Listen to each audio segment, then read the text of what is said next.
just in here. Oh, I just had the weirdest dream.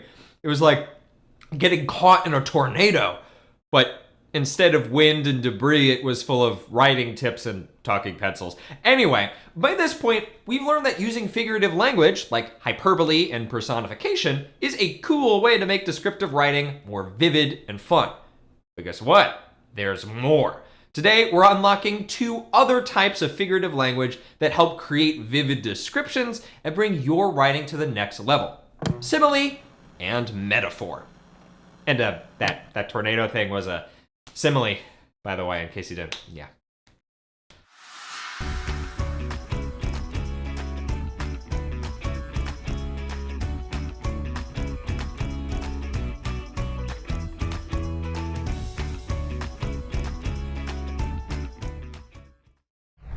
Grab your guide and notes, and let's start with similes. A simile is a type of figurative language that compares 2 different things using like or as to show what they have in common.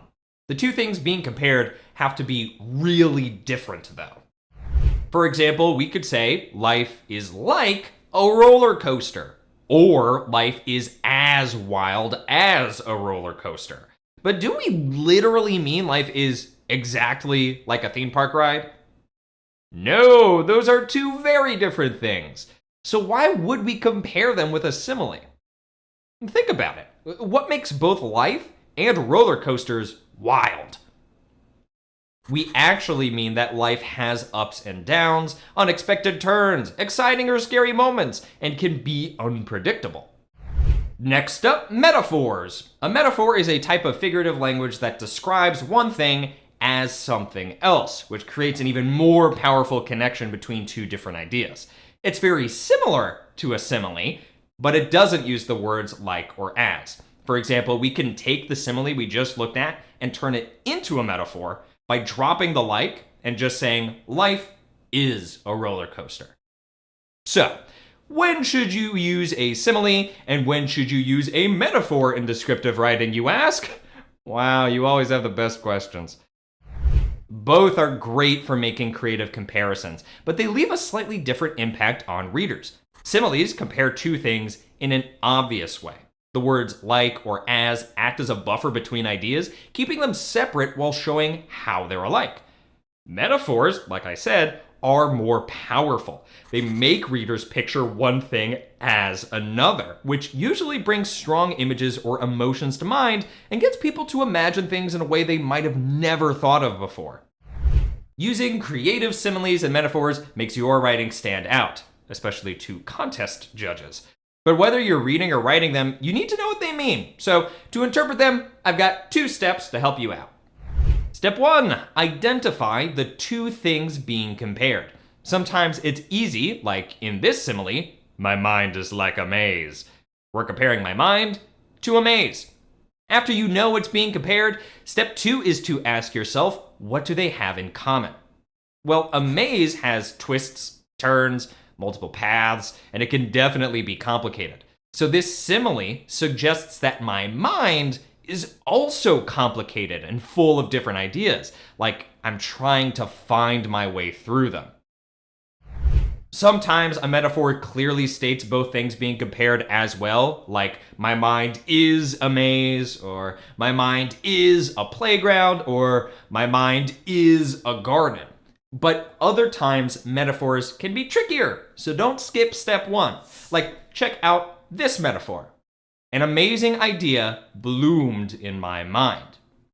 Can you tell what 2 things are being compared here? We have an amazing idea being compared to something that blooms, like a flower. Notice it doesn't say flower or plant or anything, but when you see the word bloom, that's probably what you picture. So sometimes we have to infer what 2 things are being compared if it's not totally obvious. Now, ideas don't literally bloom, so on to step 2. What does this metaphor really mean? What do things that bloom and ideas have in common? Pause to jot down your interpretation.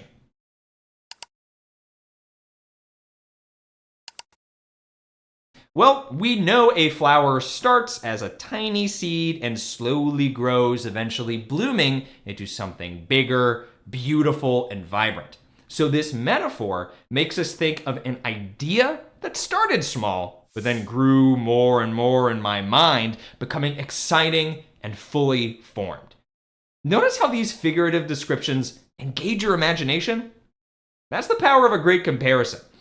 All right, time to take this a bit further. Check out these 3 sentences in your guided notes. Think about what they mean and decide if each is a simile, a metaphor, or neither.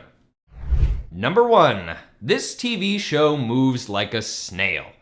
Is this a simile, metaphor, or neither? Here, TV show and snail, 2 very different things, are being compared using like. That makes this a simile. And what does it mean?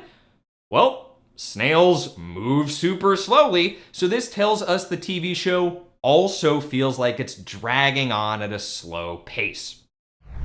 Next, number 2, her words sting. Is this a metaphor or a simile? What 2 things are being compared?